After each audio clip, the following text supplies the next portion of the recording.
question, yeah. Right, so tell us who you are and what you do. Okay, I'm Eric Appleby. I'm the Chief Executive of Alcohol Concern. And what is Alcohol Concern responsible for? Alcohol Concern's job is really to try and reduce the harm that's caused by alcohol. We have a strapline which says making sense of alcohol, and I think that's the job that needs doing, because alcohol is, it's a central part of a lot of people's lives, but we also know it does a lot of harm. So our job is to try and see if we can find a way of getting a balance between the good and the harm. How does binge drinking affect health, and could you give us examples from mild to severe cases? Okay. Binge drinking, which is what most people think of as going out and getting drunk. The biggest problems with binge drinking are actually things through accidents and occasionally through alcohol poisoning if you really overdo it. But also we're seeing with young people that the age at which and the numbers in which people are getting liver cirrhosis are coming down dramatically. Liver cirrhosis used to be something which people got in their sort of 50s, 60s. Now we're seeing people in their 20s and 30s getting it. But the real health costs are actually not just about binge drinking. The biggest health costs actually come from sort of middle class, middle-aged people who drink on a regular basis over a period of time. So the bottle of wine with dinner every night, that sort of thing is what stores up the health problems, and that's what actually costs the NHS the vast amount of money. How much does alcohol-related cases cost the NHS in London? In London, the alcohol costs the NHS about £265 million every year, which is a lot of money. How many alcohol-related deaths are there In London, sorry, Annie, I've just forgotten the number. In London each year there are around 750 deaths which are directly related to alcohol, but almost double that if you take into account deaths where alcohol has been a factor, like because alcohol is a cause of some sort of cancers and contributes to things like stroke and heart disease. So say anywhere between 750 and 1,500 people a year are dying because of alcohol. In your opinion, why do you think people binge drink? Is it peer pressure, personal struggles, or cheap alcohol? I think there are a number of reasons why people binge drink. Certainly, it's got easier in recent times because of cheap alcohol. I think there is a sense of peer pressure. I think young people think that's what you're supposed to do if you're a young person. And I think also that they're encouraged. I think that there's a lot of advertising is targeted at young people. Things which suggest that the only way to have a good time is to drink as much as possible, and the more you drink, the better time you'll have. How do you feel about the government's alcohol strategy plan to set a minimum price of 40p per unit of alcohol? I think the government's plan to introduce minimum pricing is actually is an excellent idea, and it's one I would certainly support.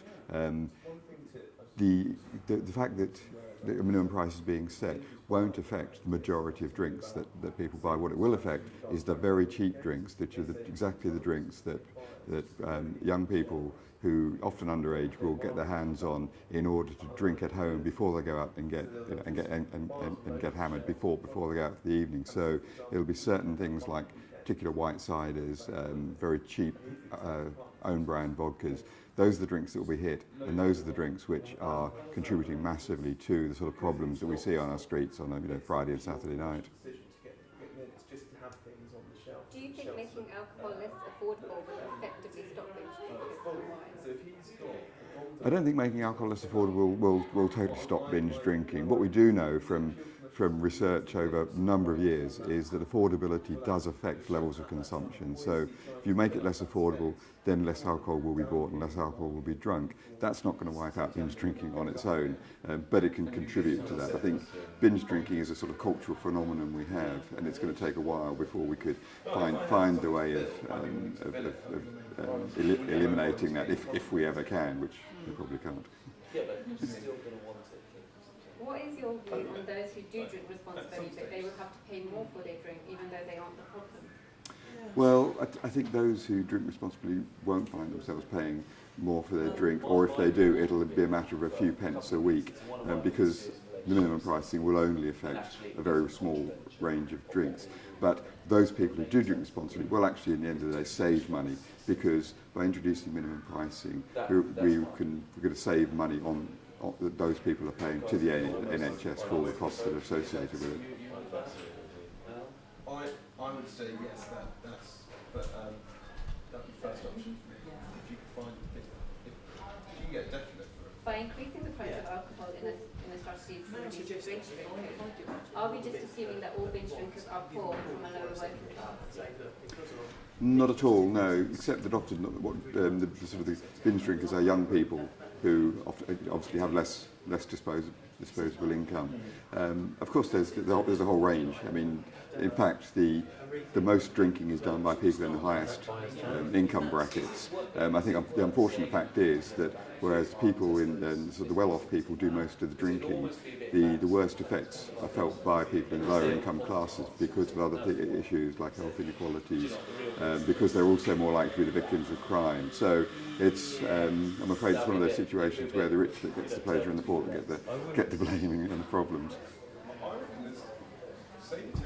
If setting a minimum price is the way to go, why have drink firms threatened to take legal action, claiming that the proposal is illegal under EU competition? Well, I'm afraid the drinks firms, producers don't like it because they think it's going to reduce the numbers of drinks that are bought, and that's their job, is to sell as much drink.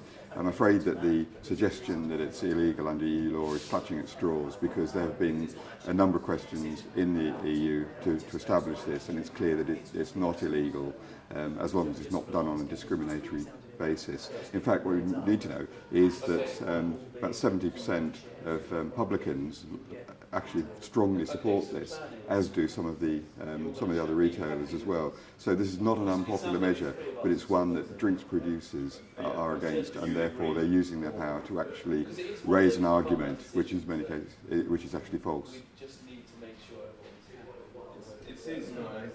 We talked to a spokesman from British Retail Consortium, and he said that the government is attracted to minimum pricing because it's easy to pass the law, and that they need to focus on the culture around it. So what would you think to that? I think the government is going for minimum pricing because they think it will have an effect, there's research to show it will have an effect.